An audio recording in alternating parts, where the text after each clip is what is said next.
আসসালামু আলাইকুম। প্রিয় দর্শক আপনারা ওয়ালাইকুম জানেন ওয়ালাইকুম সবাই আসসালাম। যে সেনা কর্মকর্তাদের মধ্যে যারা দুর্বৃত্ত, যারা গুম-খুনের সাথে জড়িত ছিল এরকম আ একটা তালিকা আন্তর্জাতিক অপরাধ ট্রাইব্যুনাল তারা প্রকাশ করেছেন। এবং সেটার প্রেক্ষিতে নানান নাটকীয়তার পরে আপনারা দেখেছেন ২ দিন আগে সেনাবাহিনী আইএসপিআর এর মাধ্যমে তাদের সংবাদ বিজ্ঞপ্তিতে সংবাদ সম্মেলন করেই জানিয়েছেন যে, তাদেরকে সেনা হেফাজতে নেওয়া হয়েছে। এর মধ্যে ১৫ জন আছেন। বাকিদের পাওয়া যায়নি। ১৫ জন এসেছেন এবং মেজর জেনারেল কবিরকে নিয়ে নানান নাটকীয়তা এর মধ্যে আপনারা শুনেছেন। তিনি তামাবিল হয়ে পালিয়ে গিয়েছেন এমনটাও শোনা গিয়েছে। অনেকে বলেছেন তিনি এখনো যেতে পারেন নাই। কিন্তু যেতে পারুক আর না পারুক সেনাবাহিনীর এই অফিসার সে যদি পালিয়ে যায় বা পালিয়ে থাকে দেশের ভেতরে সেটার দায়ও সেনাবাহিনীর। তো আজকে যে কারণে আমরা গুরুত্বপূর্ণ এই লাইভটি করতে এসেছি সেটা হচ্ছে যে আপনাদের সাথে ওয়াকার সে যে মানে জন্মগতভাবেই যে সে যে আওয়ামী লীগ মিথ্যাবাদী এবং দেশবিরোধী সেটার প্রমাণটা আপনাদেরকে দেখানোর জন্য জানানোর জন্যই আসা। সে তার আইএসপিআর এর মাধ্যমে বলেছেন আ আইএসপিআর এর যদি সংবাদ সম্মেলনটার একটা পার্ট আপনাদেরকে বলি, জনাব আম স্যারের প্রতি সম্মান রেখেই বলছি। স্যার বলেছেন যে, হ্যাঁ, আমরা আ মেজর জেনারেল কবির তিনি বাড়ি থেকে বের হয়েছেন তার আইনজীবীর সাথে কথা বলার জন্য, আলাপ করার জন্য এটা বলে তিনি বের হয়েছেন। তারপরে তিনি আর বাসায় আসেননি। মেজর জেনারেল কবির কোথায় আছেন, কিভাবে গিয়েছেন এটা সেনাবাহিনী জানে। পুরো মিথ্যা কথা বলেছেন। তার চেয়ে সবচেয়ে বড় মিথ্যা কথা যেটা সেটা হলো যে আসামিদেরকে তারা বলছে সেনা হেফাজতে নেওয়া হয়েছে। সেনাবাহিনীর কোনো মামলায় তিনি আটক হয় নাই। সেনাবাহিনীর কোনো তদন্তের কারণে তাকে আটক করা হয় নাই। তাকে সুনির্দিষ্টভাবে আটক করা হয়েছে গুম-খুনের অভিযোগ থাকার প্রেক্ষিতে। বাংলাদেশের সংবিধান, বাংলাদেশের আইন এই সব মিলিয়ে যদি আমরা বলি তাহলে সেনা আইনে তাদের বিচার করার কোনো সুযোগ নাই। আমরা গতকালকে আমি অনুষ্ঠানের কোনো এক জায়গায় আপনাদেরকে আন্তর্জাতিক অপরাধ ট্রাইব্যুনালের চিফ প্রসিকিউটর যিনি আছেন তাজুল ইসলাম তার বক্তব্যটা শোনাবো। তার এই বক্তব্যের পর থেকে আমার মাথায় আসলো যে তাহলে তিনি যেটা বলছেন যে ২৪ ঘন্টার মধ্যে তাকে আদালতে আনতে হবে আসামিদেরকে। তাকে এখনো আনুষ্ঠানিকভাবে কিছু জানানো হয়নি। তার মানে এর মধ্য দিয়েও ওয়াকার একটা ধূম্রজাল তৈরি করার চেষ্টা করছে। এবং পরবর্তীতে যেটা জানতে পারলাম ঘটনাটা আসলে সেটাই ঘটেছে। তাদেরকে দেয়া হচ্ছে না। তাদেরকে নিয়ে গড়িমসি শুরু করেছেন ওয়াকার। তো সে বিষয়টা নিয়ে আমরা কথা বলব। আমরা ১ম এই আমাদের সাথে একজন বিজ্ঞ আইনজীবী আছেন। আপনারা আ আ ফখরুল ইসলামকে সবাই চেনেন মোটামুটি। উনি বিখ্যাত আইনজীবী আমাদের সালাউদ্দিন কাদের চৌধুরী, জনাব দেলোয়ার হোসেন সাঈদী সহ অনেকের মামলায় তিনি লড়েছেন আ বিবাদী পক্ষে হয়ে। ফখরুল ভাই আমি আপনার কাছে ১ম এই যাই যে ধরেন আমাদের যে সংবিধানেও যে কথাটা বলা আছে যে কোনো জি, আসামিকে প্লিজ। যদি গ্রেপ্তার করা হয় যেকোনো বাহিনীর দ্বারা যদি সে গ্রেপ্তার হয় তাকে ২৪ ঘন্টার মধ্যে নিকটস্থ ম্যাজিস্ট্রেটের আদালতে তাকে নিয়ে যেতে হবে। তার উপরে এখন আমাদের গুম-খুনের জন্য সুনির্দিষ্ট বিশেষায়িত যে আ আদালতটি করা হয়েছে এর বাইরে অন্য কোনো জায়গায় এটার বিচার করার কোনো সুযোগই নাই। সেক্ষেত্রে এই যে আসামিদেরকে ধরে রাখা হয়েছে এবং তাদেরকে হস্তান্তর করা হচ্ছে না এমনকি আ যদি অনডকুমেন্টেড যদি কোনো কিছু বলা হয় যে আ তাজুল ইসলামকে অর্থাৎ আন্তর্জাতিক অপরাধ ট্রাইব্যুনালকে জানানো হয়েছে যে হ্যাঁ, আমরা গ্রেপ্তার করেছি, তারা আমাদের হেফাজতে আছে। এরকম কোনো কিছু আমি এই আপনাদের সাথে লাইভে সংযুক্ত হওয়ার আগেও একজনের সাথে কথা বলে কনফার্ম হলাম যে এখন পর্যন্ত তাদেরকে কোনো লিখিত কোনো কিছুও জানান নাই। এটা আমাদের আইনের ব্যত্যয় হচ্ছে কিনা? ওয়েল আমাদের সিআরপিসি এবং সংবিধানের বিধান অনুসারে কাউকে আম আম অ্যা অ্যারেস্ট করার ২৪ ঘন্টার মধ্যে নিয়ারেস্ট ম্যাজিস্ট্রেট আদালতে আ আ সোপর্দ করতে হবে। এখন আ আমিও খুব সতর্কতার সঙ্গে লক্ষ্য করছি যে ক্যান্টনমেন্ট থেকে কি জাতীয় বক্তব্য প্রদান করা হচ্ছে। তবে তারা বলছেন যে তারা ১৫ জন সেনা অফিসারকে তাদের হেফাজতে নিয়েছেন। কিন্তু অন্যদিকে এদেরকে ২২ তারিখে এই আদালতে হাজির করার জন্যে যে নির্দেশ দেওয়া হয়েছে, তো আমরা যদি ধরেও নিই যে সেনা হেফাজত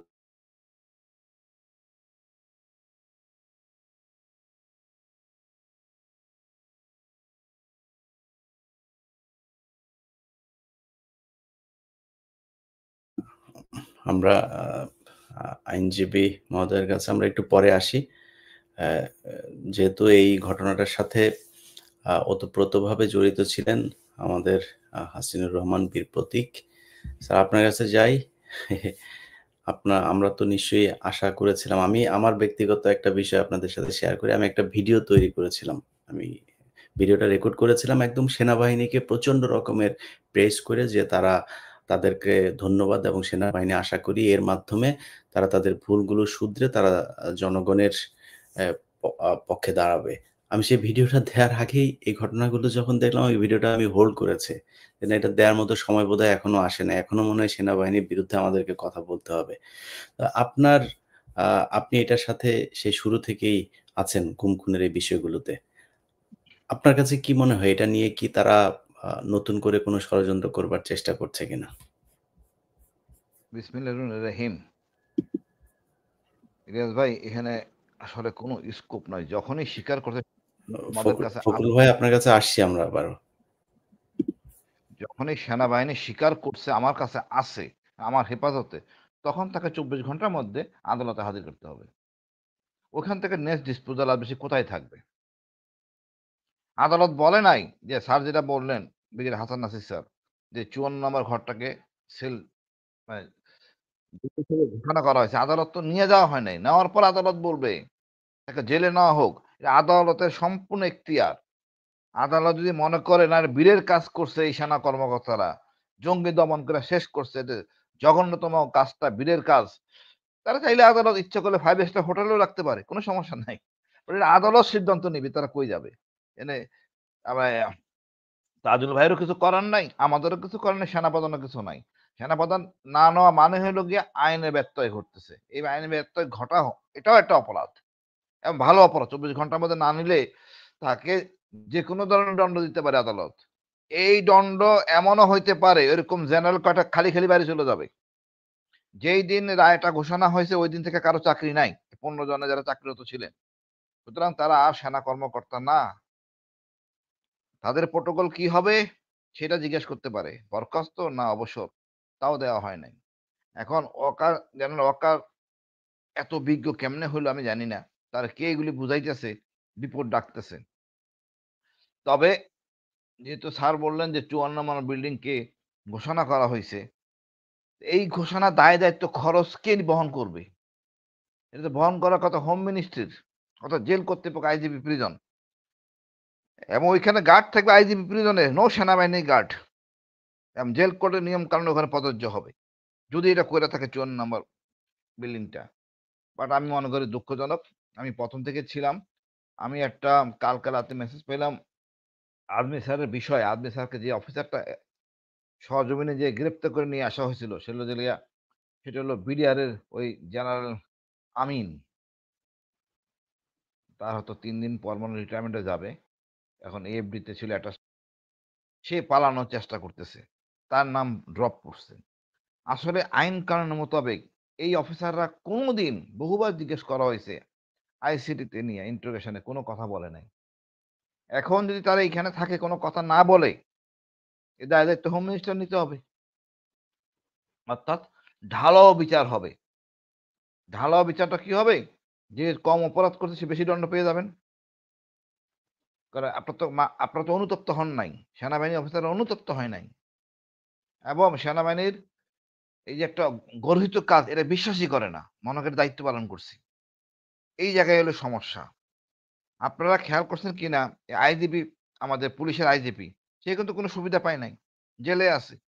কি এমন রত্ন এরা আমাদের দেশ কাজ, মানে এই অপরাধ করার জন্য তারা এখানে থাকবেন? তাদের অপরাধ ক্রাইম এগেইনস্ট হিউম্যানিটি।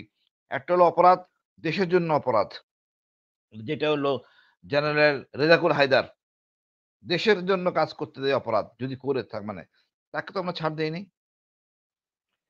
আর জেনারেল হারুন সেনাপ্রধান ছিলেন, ব্যক্তিগত অপরাধ। জেনারেল রেজাকুল হায়দারকে আমরা সুবিধা দিলাম না, এরা করছে দলের জন্য অপরাধ। ইলিয়াস ভাই, এরা করছে দলের জন্য জঘন্যতম অপরাধ। এই অপরাধের ধরনটা হলো গিয়ে মারাত্মক। তোরা এটা তো ইনে মিনে বলা কিছু নাই।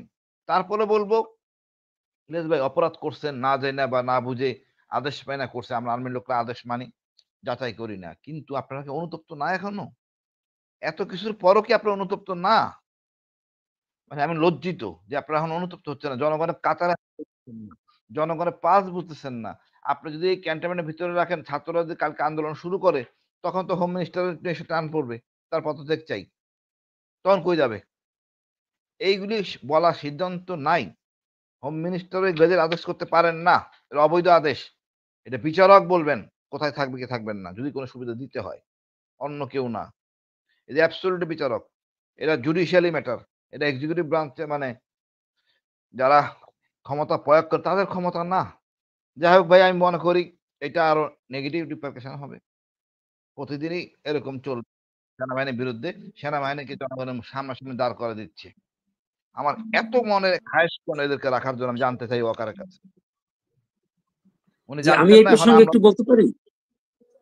হ্যাঁ ভাই, বলেন ভাই, বলেন। জি, আপনি একটা একটা করে দেখুন। 7 খুনের আসামিদেরকে সঙ্গে সঙ্গে চাকরি থেকে বরখাস্ত করার পরে ওই নারায়ণগঞ্জের আদালতে গিয়ে হাজির করানো হয়েছে। 21শে আগস্টের মামলায় ব্রিগেডিয়ার রহিম সাহেব এবং general major general Razzakul Haider সাহেবকে পুলিশের হেফাজতে নিয়েছে। 10টা কষ্ট মামলায় একই রকমের কার্য করা হয়েছে। এই ক্ষেত্রে যাদেরকে সেনা হেফাজতে নেওয়া হয়েছে তাদেরকে কিন্তু সঙ্গে সঙ্গেই এই আন্তর্জাতিক অপরাধ ট্রাইব্যুনালে হাজির করে আন্তর্জাতিক অপরাধ ট্রাইব্যুনাল মানবতা বিরোধী অপরাধের জন্য যে আদেশ প্রদান করতেন, অন্যান্য আসামিদেরকে যেরকমের করেছে আগে, যেমন সালাউদ্দিন কাদের চৌধুরী সাহেবকে নিয়ে এসে অন্য মামলায় সুনারেশ করে এই ট্রাইব্যুনালে নিয়ে আসছেন। নিয়ে আসার পরে ট্রাইব্যুনাল তাদেরকে ডিটেনশন দিয়ে জেল হাজতে পাঠিয়েছে। এখন আপনি দেখুন, আমাদের former chief justice former chief justice হলো না খায়রুল হক সাহেবকে জেলখানায় রেখেছে, ফরমার আইজিপি কে জেলখানায় রেখেছে। তো ওনারা আজকে একজনে একটা ফেসবুকে কমেন্ট করেছে যে ওনারা কোথার নন্দদুলাল যে ওনাদেরকে একটা সেনা হেফাজতে রেখে এখন বিভিন্ন রকমের প্রোটেকশন দেওয়ার চেষ্টা হচ্ছে। সেটা এই ফেসবুক ঘাটলে আজকে অনেকেই একই রকম মন্তব্য করেছে। কাজে আমি আইনজীবী হিসেবে বলবো যে ওনাদেরকে সেনা হেফাজতে নেওয়ার সঙ্গে সঙ্গেই আন্তর্জাতিক অপরাধ ট্রাইব্যুনালে যেখান থেকে ওনাদের বিরুদ্ধে ওয়ারেন্ট দেওয়া হয়েছে সেইখানে সোপর্দ করা উচিত ছিল। না, জি, আমাদের বিচারক যদি এখন ডেকে এডজুটেন্ট জেনারেল বা সেনাপ্রধান, আপনি মনে আছে কিনা বিএনপি সময় আইজিপি কে ফাইন করা হয়েছিল মাত্র 2000 টাকা, চাকরি চলে গেছে। এখন তাদের সেই অবস্থা যাচ্ছে। এটা এমন কিছু হইয়া জানে রত্নরা, তাদেরকে সেপারেট ট্রিটমেন্ট দিতে হবে। They has to follow the normal rule. আমার মনে আছে শহীদুল হক, ওই আইজিপি সাহেবের নাম ছিল শহীদুল হক। ওই পর্যায়ে যাচ্ছেন এরা। ওনারা বিচারকের হাত কত লম্বা, চেয়ার পান নাই। খালেদা জিয়া হাসিনার ব্যাপারে এটা সেপারেট কেস। ইনারা এই ট্রিটমেন্ট পাবেন নাকি দেশের জন্য করছেন না দলের জন্য করছেন? আর কি কাজটা করছেন? জঘন্যতম মানবিক অপরাধ। তো ওয়াকা সাহেবের গায়ে রক্ত এতদিন মনে করতাম সহজ সরল, সারা অঙ্গে উনি আওয়ামী লীগ। এই যে কটা জেনারেল তার সাথে জড়িত সব কটাকে বাড়ি পাঠাইতে হবে, এ রাখা যাবে না। এদের দিয়ে নির্বাচন করা যাবে না, পরিষ্কার সব কথা।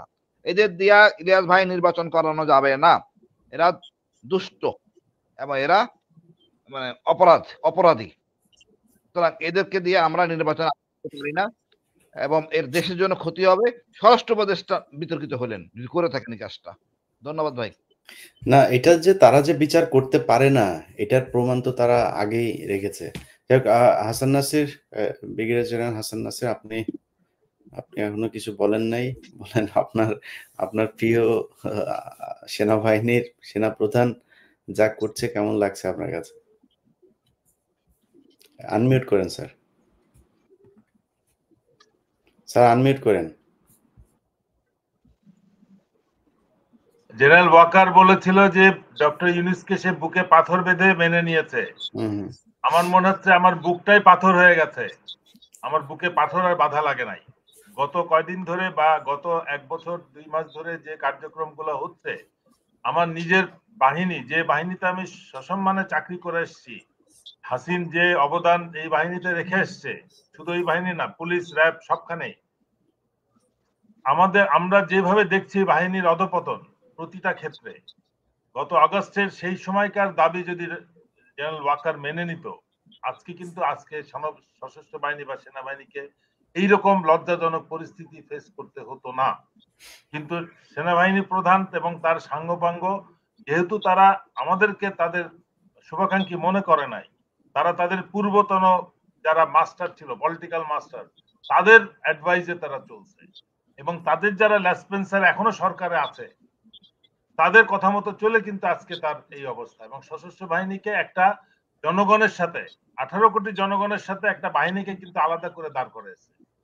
এই যে আলাপগুলো অলরেডি হয়েছে সেটা কিন্তু যথেষ্ট, যে যেখানে একজন প্রধান বিচারপতি তার সিরিয়াল ওয়ারেন্ট অফ প্রেসিডেন্সে সে 4 নম্বরে, আর একটা কর্নেল কোথায় সে, and he is not a colonel now, he is dismissed colonel, warrant issue হওয়ার সাথে সাথে কিন্তু যখনই শোন অ্যারেস্ট সাথে সাথে হি ইজ ডিসমিসড।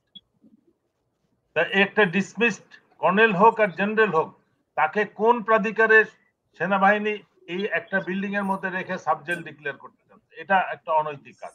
এটা যদি এফজিসিএম কোর্ট মার্শাল হতো, যে সেনা কোর্টে বিচার হচ্ছে, তাদেরকে জেলে হস্তান্তর করা হয় না, সেনাবাহিনীর ভিতরে একটা স্থানকে।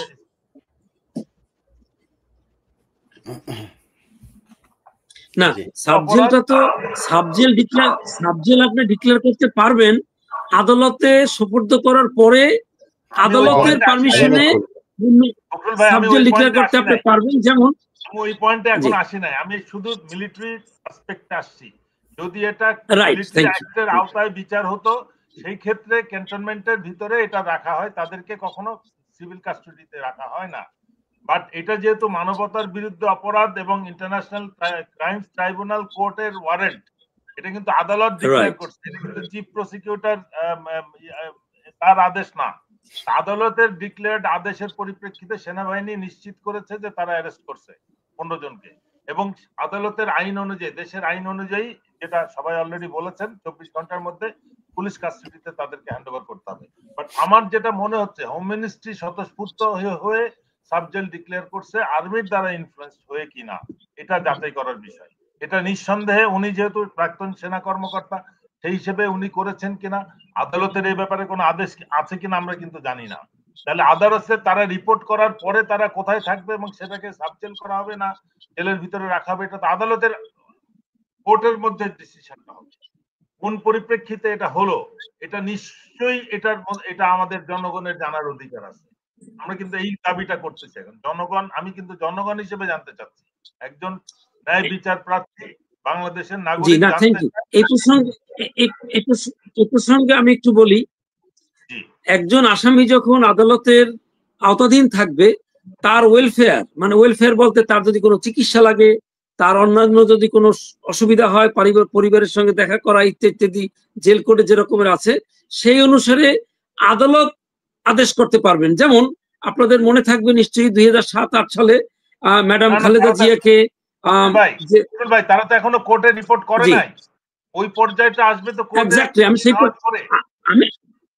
আমি আপনার সঙ্গে একমত হই, সে কথাটা বলছি যে তাদের ওয়েলফেয়ারটা আদালত লুক আফটার করবে। এটা হোম মিনিস্ট্রির বিষয় আপাতত নয়, কারণ তারা তো এখন আদালতের কাঠগড়া পেরিয়ে, চৌকাট পেরিয়ে আদালতের মধ্যে আসে নাই তো এখন পর্যন্ত। কাজেই তাদের ওয়েলফেয়ারটা কে দেখাশোনা। থ্যাংক ইউ, এইটা হলো আমার পয়েন্ট। আমার হলো স্ট্রিক্ট কথা যে একজন, তারা যখন এক ওয়ারেন্ট হয়েছে, তাদেরকে ওই আদালতে সুপর্দ করে আদালতের কাছে বলতে হবে যে আমরা ওনাদেরকে হসপিটালে রাখতে চাই, পিজি হাসপাতালে রাখতে চাই, ইত্যাদি ইত্যাদি, অন্য যে রকমের ব্যবস্থা আছে সেইটা করতে হবে। কিন্তু না, সেটা অন্য জিনিস। পিজি হাসপাতালে ভালো থাকার ব্যবস্থাও আছে, সেটাও হইতে পারে হয়তো। যেমন দেলোয়ার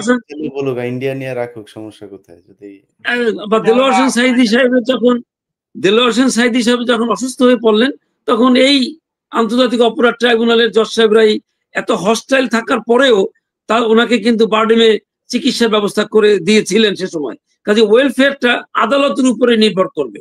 যেমন আমি যখন অ্যারেস্ট হলাম, আমাকে আদালত ইচ্ছা করেই ডিভিশন দিয়ে দিয়েছে, কাজে আমার 4 বছর আদালতে থাকাটা একটু মোটামুটি কম্পারেটিভলি বেটার ছিলাম আর কি। ওই আমার পাশে মেজর জাকির সাহেব ছিল কিছুদিন, এরকমের। কাজে এটা আদালতের ব্যাপার। জি এই বিষয়টাই আমি বলতে চাচ্ছি যে এই ঘটনার যেটা ঘটছে এটা যদি হোম মিনিস্ট্রি স্বতঃস্ফূর্ত ভাবে করে থাকে, সেনাবাহিনীর ইনফ্লুয়েন্সে যদি করে থাকে, অবশ্যই এটা আইনের বরখেলাপ। না, আমি একটু ইলিয়াস ভাইকে অনুরোধ করব যে হোম মিনিস্ট্রি যে যদি এরকম একটা প্রজ্ঞাপন জারি করে থাকে তাহলে কার আবেদনে জারি করলেন সেটা আপনি একটু খুঁটিনাটি দেখতে পারবেন, যেটা আমাদের পক্ষে সম্ভব না। কারণ আপনি দেখি অনেক সুন্দর সুন্দর জিনিস বের করে নিয়ে আসেন, এখন যেটা পর্যন্ত আপনি তো যাদেরকে বললেন, ধরেন আইএসপিআর যেটা বললো যে তাদেরকে সেনা হেফাজতে নেওয়া হয়েছে, মানে সেনা হেফাজতে নেওয়া হয়েছে, তো মানে সেনাবাহিনী তো তাদের বিরুদ্ধে মানে সুমোটো কোনো কিছু তো করে নাই। সেটা যেহেতু করে নাই, তাহলে কাদের জন্য ধরলো? যাদের জন্য ধরলো সেই সংস্থাকে এখন পর্যন্ত ইনফর্ম করা হয় নাই, এক্স্যাক্টলি জানেন না, এবং তাদের কাছে পৌঁছাতে হবে তো। আসামিরা সেখানে পৌঁছালে না বোঝা যাবে যে তারা। ইলিয়াস ভাই এখানে ইনফর্ম করা কিছু নাই, ধরবে 24 ঘন্টার মধ্যে আদালতে নিতে হবে। এখানে আসামি পক্ষের আইনজীবী থাকবে, সে বলবে ভাই আমার লোকজন অসুস্থ স্যার, ছেড়ে দেন, জামিনে রাখেন। এটা হলো ওখানে মারামারি হবে তাজুল ভাইয়ের পার্টি আর এই আমাদের আর্মি অফিসারদের পার্টি, ওইখানে সিদ্ধান্ত হবে কি হবে কি হবে না, মাঝখান দিয়ে অন্য কারো সিদ্ধান্ত ক্ষমতা নাই। এটা আদালতে আইন। আমি বলি, ধরেন আপনি তো এটা আইনের কথা বললেন, মানে আইএসপিআর বা সেনাবাহিনী তো কোনো মানে আইন প্রয়োগকারী সংস্থা না, তাই না? এরা তো আমাদের আইন প্রয়োগকারী সংস্থা না। আচ্ছা, এখন আইএসপিআর যখন বললো যে আমি একজন আসামিকে ধরেছি, আপনি বললেন আমি ধরেছি, যেই সংস্থার ধরার কথা তাদের কাছে আপনি জানান নাই, তাদেরকে কিচ্ছু বলেন, এটা হচ্ছে একটা জাস্ট জাতিকে আইওয়াশ করা যে এদেরকে আমরা এই করা হয়েছে, এটা নাথিং এলস। আপনি যদি নাকি ধরে থাকেন তাহলে তাকে তো জানাইতে হবে অ্যাটলিস্ট, যখন জানাবেন তখন সেটা আমি প্রসিডিউরের ভেতরে ঢুকলাম যে ওকে ঠিক আছে এখন আপনাকে 24 ঘন্টার মধ্যে আসতে হবে। আইএসপিআর বললো যে আমরা তাদেরকে হেফাজতে নিতে, আইএসপিআর কে? না, আইএসপিআর সেটা বলার কেউ না। আইএসপিআর নিজস্ব কোনো বিষয় যদি তারা বক্তব্য দিতে চায় সেটা দিতেই পারে, কিন্তু আমি মনে করি যে আইনগতভাবে তারা এখানে ফাঁক রেখেছে, যেটা আমরা বলছি যে কন্টেম্প্ট অফ কোর্ট বা এই ধরনের কোনো কিছুতেও যেতে চাই, সেই ক্ষেত্রে আমাদেরকে মানে জানতে হবে যে এই আসামিগুলো আসলেই কোনো সংস্থা আটক করেছে। আসলে এখন পর্যন্ত তারা আটক হয় না, এবং আমি খুব বেশি সারপ্রাইজড হব না যদি নাকি তাদেরকে 2 দিন পরে আইএসপিআর ফোন করে বলে যে আমরা তাদের এখানে রেখেছিলাম, ক্যান্টনমেন্ট থেকে তারা মাটি খুঁড়ে তারপর ভিতর দিয়ে কোথাও চলে গেছে। এটা বললেও খুব হাসাহাসির কিছু থাকবে না এখানে। না, তাহলে মানে আমি একটা জিনিস সবসময় একটু আশ্চর্য হই যে মানে আইন মানতে সমস্যা কোথায়? যারা অপরাধ করেছে বলে অভিযোগ আসছে তাদের আপনারা যদি হেফাজতে নিয়ে থাকেন তাহলে তাজুল সাহেবকে ফোন করে বললে যে আমরা ওনাদেরকে হেফাজতে নিয়েছি, আপনার আদালতে কালকে আমরা ওনাদেরকে সোপর্দ করব, যাতে চৌকাট পেরিয়ে আদালতের মধ্যে ওনারা আসতে পারেন। তারপর আদালত সিদ্ধান্ত নেবে যে ওনারা কোথায় থাকবেন। এরপরে যদি কোনো তরফ থেকে একটা দরখাস্ত আসে ঠিক আছে ওনাদেরকে অমুক জায়গায় রাখা হোক এবং সাবজেল ডিক্লেয়ার করা হোক, সেটা আদালত সিদ্ধান্ত নেবে। কিন্তু মানে আইন না মানার প্রবণতাটা যে একটু বেশি মাত্রায় গিয়েছে, সেটা শেখ হাসিনার জমানার মতোই তো মনে হচ্ছে, ওনারা যা খুশি তাই করতে পারেন। সেটা আমার মনে হয় আইনের নিয়মের মধ্যে আনা উচিত, এটা আমার একটা অভিমত। আমার এই বিষয়ে যেটা একটা বক্তব্য, আমি হাসিন একটু বলি, এই বিষয়ে যেটা সব থেকে ভয়ঙ্কর বিষয় সেটা হচ্ছে যে যখন এটা কার্যকর হবে তখন পুলিশ হেডকোয়ার্টার থেকে একটা চিঠি আসবে, আমরা আমাদের আইজি এবং পুলিশ অফিসারদেরকে আলাদা একটা বিল্ডিং এর মধ্যে রাখতে চাই। সুপ্রিম কোর্ট থেকে একটা চিঠি আসবে, আমাদের চিফ জাস্টিসকে কোর্ট প্রেমিসেসে জেল ডিক্লেয়ার করে রাখতে চাই। সচিব যারা আছে তাদের একটা আসবে, সংসদ ভবন থেকে আসবে, আমাদের প্রাক্তন মন্ত্রী এমপিদেরকে আমরা রাখতে চাই।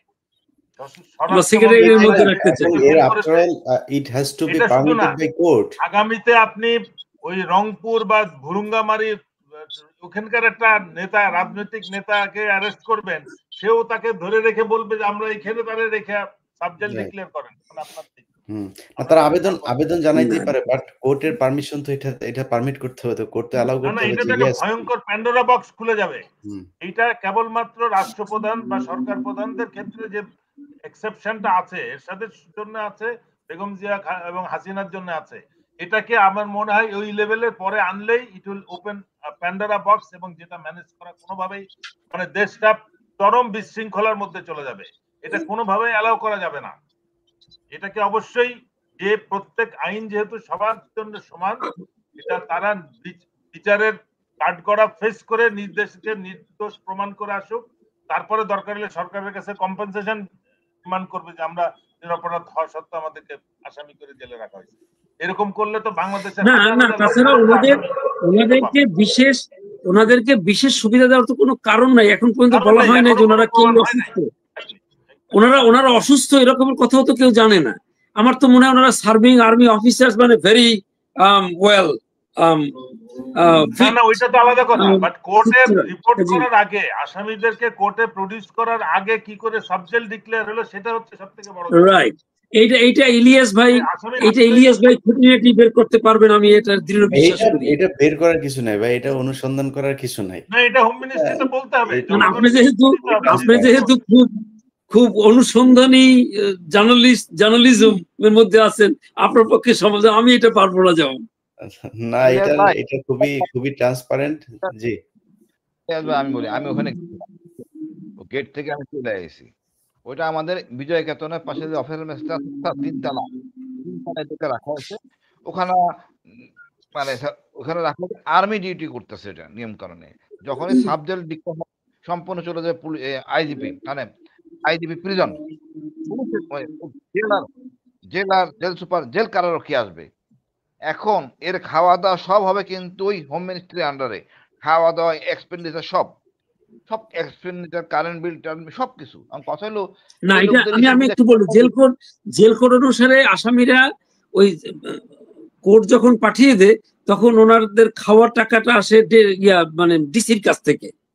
ওখানে চার্ট দেওয়া আছে যে কি কি তারা পাবে, এবং পিসিতে টাকা আপনি তো ছিলেন মধ্যে, আপনি তো জানেন ডিসি তারপরে সিদ্ধান্ত নেয় যে কিরকম সবকিছু হবে কোর্টের পরে। ওনারা যাবেন, বিচারক দাঁড়াবেন, তারপরে কথা জামিনও দিতে পারেন বিচারক চাইলে। হ্যাঁ, বিচারকের ব্যাপার, এটা অন্য কারো ব্যাপার না। বিচারক বলতে আপনার দেখতে ভালো লাগতেছে, ঠিক আছে, পাসপোর্ট জমা রাখেন, আপনার হাতে ঘোরাফেরা করেন। আচ্ছা, এবার বলে ধরেন আপনারা তো কোর্টে টোটে নিয়ে যাচ্ছেন, আমি যতটুকু জানতে পেরেছি যাদেরকে আটকের কথা বলা হয়েছে তারা গতকালকে মিটিংও করেছেন। অতএব ওই ক্যান্টনমেন্টে থাকলে এটাই হবে। অতএব এখানে নিয়ে এত আশাবাদী হওয়ার কিছু নাই। আমরা বাংলাদেশের মানুষদেরকে জানানোর। ইলিয়াস ভাই, আপনি ওই কি প্রজ্ঞাপনটা পেয়েছেন কিনা, ওই যে সাময়িকভাবে কারাগার ঘোষণার প্রজ্ঞাপনটা পেয়েছেন? হাতে আমার কাছে একটা কপি আছে, ওই যে ঢাকা টাইমসে যেটা বের হইছে। ও গুড। আমার অ্যাসোসিয়েট অ্যাডভোকেট মাত্রই আমাকে দেখালো যে এটা হচ্ছে আপনারা যে সরাসরি 541 এর অ্যাক্ট, প্রিজেন্স অ্যাক্ট 1894 ধারা 3B, ঢাকা সেনানিবাস বাসার রোডের সংলগ্ন উত্তর পাশের এমইএস বিল্ডিং নাম্বার 54 নম্বরকে সাময়িক কারাগার হিসেবে ঘোষণা করা হয়েছে। এটা যে কাদের জন্য করা হয়েছে এটা তো নিশ্চিত না।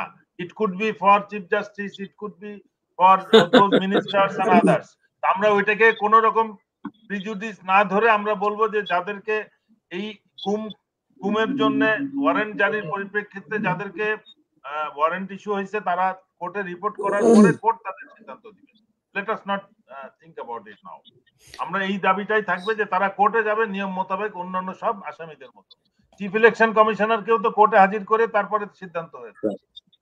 এই জিনিসগুলা এখানে chief justice, chief election commissioner, ministers আছে, আইজি পুলিশ আছে, এক্স মিনিস্টার্স আছে। আগে তারা আদালতের মধ্যে চৌকাট পেরিয়ে আদালতের মধ্যে আসুক, তারপরে আদালত সিদ্ধান্ত নিক। আদালতের সিদ্ধান্তে তারা কোথায় থাকবে সেটা সেই অবস্থানে তারা রিপোর্ট করেছে। সুতরাং এই ঘোষণার সাথে আমি মনে করি যে এই 15 জনের কোনো সম্পর্ক নাই এবং এই 15 জনের ওখানে থাকারও কোনো সুযোগ নেই। যদি এটা হয়ে থাকে তাহলে এটা অবশ্যই একটা দুঃখজনক বিষয়। জি প্রিয় দর্শক, আমরা এর আগে দেখেছি যে সেনাবাহিনী তাদের নিজেদের অফিসারদেরকে বাঁচানোর একটা প্রবণতা ছিল এবং তারা বিডিআর হত্যাকাণ্ডের বিচার করতে পারেনি। সেখানে তারা বিডিআর এর সদস্যদের উপরে নির্বিচারে তাদেরকে শাস্তি দিয়েছে, তাদের পরিবার ধ্বংস করে দিয়েছে, তাদের জীবন ধ্বংস করে দিয়েছে। তনু হত্যাকাণ্ডের ঘটনা নিয়ে আমি কাজ করছি এবং সেটার তনুর পরিবার এবং যেই সেনাবাহিনীর কর্মকর্তারা এটার সাথে জড়িত, আমি আজকের এই অনুষ্ঠান থেকে বলে রাখি, মেজর জেনারেল এনায়েতকে কোনোভাবে দেশ থেকে বের হতে দিয়েন না। তার স্ত্রী, তার ছেলে, এরা তনু হত্যার সাথে জড়িত এবং আমি এটার সবকিছু এখন আমার হাতেই আছে। আমি এই সপ্তাহের ভেতরে যে কোনো দিন আপনারা দেখতে পারবেন আমার ইউটিউব চ্যানেল এবং ফেসবুকে। তারা সবকিছু বলেছে। অতএব সেটাতে শুধু একটু আমি খুব চুম্বকাংশ বলে রাখি আপনাদেরকে, সেই হত্যাকাণ্ডের পর র্যাবের হেলিকপ্টার নিয়ে যেয়ে সেই ঘটনাস্থলের বেশ কিছু দূর জায়গার মাটি পর্যন্ত কেটে সেই হেলিকপ্টারে করে ঢাকায় নিয়ে আসা হয়েছে। কিছুদিন আগে গাজীপুরের যেই পুলিশ কমিশনার ছিলেন জনাব নাজমুল হক, তিনি তখন ওইখানকার সিআইডির এসপি ছিলেন। তিনি ওই মামলা নিয়ে তিনি কাজ করতে গিয়েছিলেন। তাকে প্রচন্ড রকমের অপমান করেছে এই সেনাবাহিনীর কর্মকর্তারা। শেষ পর্যন্ত খুব দ্রুত তাকে ওইখান থেকে বদলি করে দেওয়া হয়েছিল এবং সেটা নিয়ে সিআইডিকে কোনো কাজ করতে দেওয়া হয়নি। সিআইডি যখন জিজ্ঞাসাবাদ করতে চেয়েছে তখন সিআইডিকে বলা হয়েছে, তখনকার তৎকালীন সিআইডি প্রধান যিনি ছিলেন তিনিও চেষ্টা করেছেন এটাকে বিচার করার জন্য। তাদেরকে বলা হয়েছে আপনারা ক্যান্টনমেন্টে আসুন। কুমিল্লা ক্যান্টনমেন্টে নিয়ে যাওয়ার পরে কয়েকজন অফিসার দাঁড়ানো ছিল, বলছে আপনারা আমাদের সামনে জিজ্ঞেস করেন, কি প্রশ্ন করবে সেই প্রশ্নের মধ্যেও তারা বাধা দিয়েছে। আমি এই সব পক্ষের বক্তব্য নিয়েছি, কে কি করেছিল, কখন কি হয়েছিল সবকিছু আপনারা দেখতে পারবেন। অতএব সেনাবাহিনী ফেলুর তাদের নিজস্ব যেই কর্মকর্তাদের বিরুদ্ধে যে বিচার অভিযোগ আসে সেগুলোর বিচার করতে, তারা শুধু তাদের সৈনিকদের ক্ষেত্রে খুব তৎপর, সৈনিকদের বিচারের ক্ষেত্রে 16 আনা করে, এটা করেই তারা সবসময় দায় সারে। সো আমরা এই বিচারের জন্য বাংলাদেশ সরকারের যে আইন এবং আন্তর্জাতিক অপরাধ ট্রাইব্যুনালের যিনি চিফ প্রসিকিউটর আছেন তার উপরে আমাদের দেশবাসীর পূর্ণ আস্থা আছে। আমরা মনে করি যে তিনি যেভাবে এই বিচার করতে চাবেন, বাংলাদেশের আইন অনুযায়ী যে বিচারের যে বিধিমালা, যে নিয়ম দেয়া আছে সেই নিয়ম অনুযায়ী বিচার হবে। আমরা সেই বিচার দেখতে চাই। আমরা দেশের মানুষকে আজকে জানানোর জন্যই মূলত এই আজকের এই লাইভ শোটা করা। আপনারা জেনে রাখুন যে ওয়াকার তাদেরকে ছাড়ার ক্ষেত্রেও নানান ধরনের টালবাহানা করছে। সবাই ভালো থাকবেন। আল্লাহ হাফেজ। ধন্যবাদ। জি।